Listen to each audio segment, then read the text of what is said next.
The HVAC industry just made a decision about your future. Huh? What'd you say? And most techs have no idea it even happened. Because right now in 2026, companies are splitting their entire workforce into two categories: the guys they'll fight to keep and the guys they'll quietly replace. You're fired. The difference isn't experience, it's not seniority. It's three specific skills that most HVAC techs don't even know exist yet. And the wild part, while every other trade is panicking about AI and automation taking their job, HVAC techs who learn these three things are becoming more valuable because of technology, not less valuable.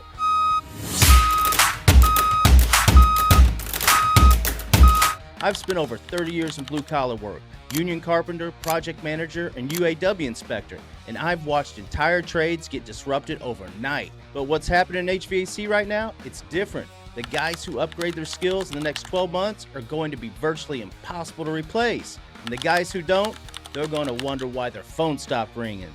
So let me walk you through exactly what those three skills are, why they matter more than any certification you've earned so far, and how you can start building them this week without going to school or without spending a dime on overpriced courses. So let's get into it. All right, skill number one, and this is the big one: smart diagnostics. Now, I'm not talking about knowing how to use a multimeter. Every tech knows that. I'm talking about the shift from being a mechanic to being a system analyst. Here's what changed. The HVAC systems going into buildings right now in 2026 are nothing like you trained on 5 years ago. They've got embedded sensors, digital control panels, LOT connectivity, and high-powered fault detection built right in. Samsung just launched SmartThings Pro at AHR 2026, and Bosch is building AI diagnostics into every new unit. Resideo, Trane, Carrier, they're all doing the same thing. And here's the thing that most people don't see coming. This technology doesn't replace you, it replaces the tech who can't read the data. The guy who still shows up, stares at a unit for 45 minutes, and starts swapping parts until something works, that guy is done. But the tech who shows up, pulls the diagnostics data on his phone before he even climbs on the roof, and knows exactly which component is failing before he touches a single tool, that tech is worth double. And companies know it. Tools like MeasureQuick are already letting techs do Bluetooth connected system analysis in the field. You hook up your gauges, and instead of doing superheat and subcool calculations in your head, the app analyzes it all. It flags the problem and even generates a report you can show the customer. That's not AI taking your job, that's AI making you look like a genius. A Bosch product manager said it straight. AI tools can suggest probable causes, but they can't assess installation quality, environmental factors, or the subtle things a good tech picks up on site. The judgment is still yours. The speed is now 10 times. And here's what this actually means for your paycheck. Techs who can interpret smart diagnostic data are completing more calls per day. And more calls means more revenue. More revenue means you're the last person getting cut and the first person getting a raise. So how do you build this skill? Download MeasureQuick. It's free to start, and get familiar with reading digital system reports. If your company is installing any smart equipment from Carrier, Trane, Bosch, or Linux, ask to be the guy who learns the companion app first. That one move puts you ahead of 80% of the techs in your market. Now let's talk about the skill that's quietly creating a whole new category of high-paying blue-collar jobs: LOT integration and building automation. Most HVAC techs hear LOT and think smart thermostats, Nest, Ecobee, residential stuff.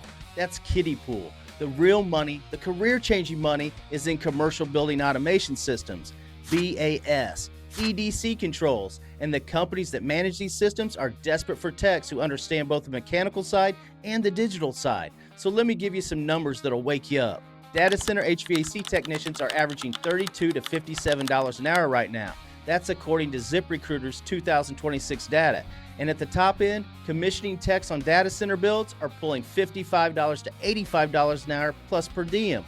Why? Because data centers are the fastest growing segment in the entire HVAC services market. The AI boom isn't just creating tech jobs in Silicon Valley, it's creating blue-collar jobs for guys who can keep servers cool. An AI data center with thousands of servers running 24/7 will literally melt itself if the cooling system goes down. 1 hour of downtime can cost millions. That's why these companies are throwing money at HVAC techs who understand precision cooling, LOT monitoring, and building management systems. And there are an estimated 340,000 data center positions projected to be unfilled by 2026.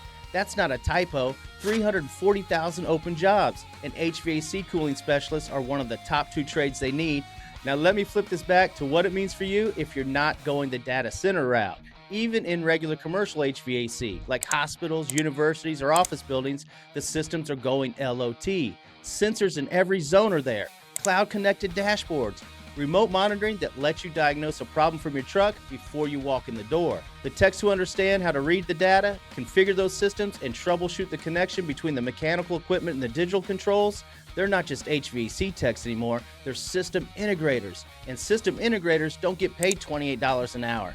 They get paid $45, $55, and $70 an hour. So here's how you start. Look into Carrier, Crane, or Johnson Controls building automation training. Most of it's available online. Get familiar with BAC-NET. That's the communication protocol most commercial BAS systems run on. And if you're really serious, look at VRF systems, variable refrigerant flow. The market is projected to grow 20 to 35% in 2026 alone. VRF diagnostics require a specialist skill that most techs don't even have. You stack LOT knowledge on top of your existing HVAC skills, and you're not competing for jobs anymore. Jobs are competing for you. Now, before I hit you with skill number 3, and this might surprise you, I want to address something real quick. A lot of guys watching this are thinking, I get it, I need to level up, but where do I actually start? That's exactly why I partnered with Course Careers. They specialize in helping people breaking into high-paying career paths, including blue-collar and tech-adjacent roles, without the 4-year degree and without tons of college student debt. If you're a blue-collar worker looking to add value skills, or if you know somebody who's thinking about entering the trades but doesn't know where to begin, Course Careers gives you a clear, structured path to get there. I'll drop the link in my description. Go check it out. All right, let's get to skill number 3. And honestly, this is the one that separates the guys making $55,000 from the guys clearing 6 figures. Skill number 3, energy performance optimization. This is the skill nobody's talking about on YouTube right now, and it might be the most powerful career weapon in all of HVAC. So here's the setup. Right now, there are over 20 cities across the country, like New York, Boston, Seattle, that have passed building performance standards. That means commercial buildings are now legally required to do energy audits, hit efficiency targets, and prove their HVAC systems aren't wasting energy. And who do you think performs those audits and implements those fixes? HVAC techs. But not regular HVAC techs, techs with energy performance credentials. The Building Performance Institute just updated their energy auditor certification in February 2026. It's backed by the U.S. Department of Energy, and here's why it matters for your wallet. Energy auditors in New York are making a median of $82,000. Entry level starts around $55,000. Experienced, over $100,000. And that's not even the whole picture, because the real pay isn't just doing audits, it's stacking that credential on top of your HVAC license so you become a one-stop shop. The tech who can install the system, optimize its performance, and verify it meets code. The refrigerant transition that just made it even more valuable. As of January 2026, new HVAC systems can't use R410A anymore. Everything is shifting to A2L refrigerants, R45B, R32, which are more energy efficient but require different handling, different tools, and different knowledge. The tech who understands the new refrigerants and can optimize the system for peak energy performance, that guy doesn't have a boss, that guy is the boss. He's the one building the $300,000 a year HVAC business while everyone else fights over $60,000 salary jobs. And the beautiful thing about all 3 of these skills is they stack. Smart Diagnostics feed into the LOT integration, and LOT integration feeds into energy optimization. You're not learning 3 separate things, you're building one identity, the modern HVAC professional who's impossible to replace. So while AI is automating the routine stuff, the scheduled maintenance, the basic monitoring, and the data collection, it's actually creating more demand for the tech who can interpret that data, make judgment calls on site, and solve the problems that software can't. That's the whole thing. AI isn't coming for HVAC techs, it's coming for HVAC techs who refuse to evolve. So let's bring it all together. Smart Diagnostics, LOT and building automation, energy performance optimization. 3 skills that don't require a college degree, don't require starting over, and don't cost a fortune to learn. But they do require a decision. 12 months from now, you can be the tech who walks into any job, residential or commercial, even a data center, and command top dollar because you bring something most guys can't. Or you can be the tech who's still wondering why the new guy is making more than you. Guys, the HVAC industry is moving fast. The shortage is real. 110 unfilled positions and growing. The money is there. The question is whether you're going to position yourself to grab it. Now, if this hits home, do me a favor. Drop a comment below and tell me which of these 3 skills you're going to tackle first. I read every single one of them. And if you want to keep building, check out the 2 videos I recommend on the end screen.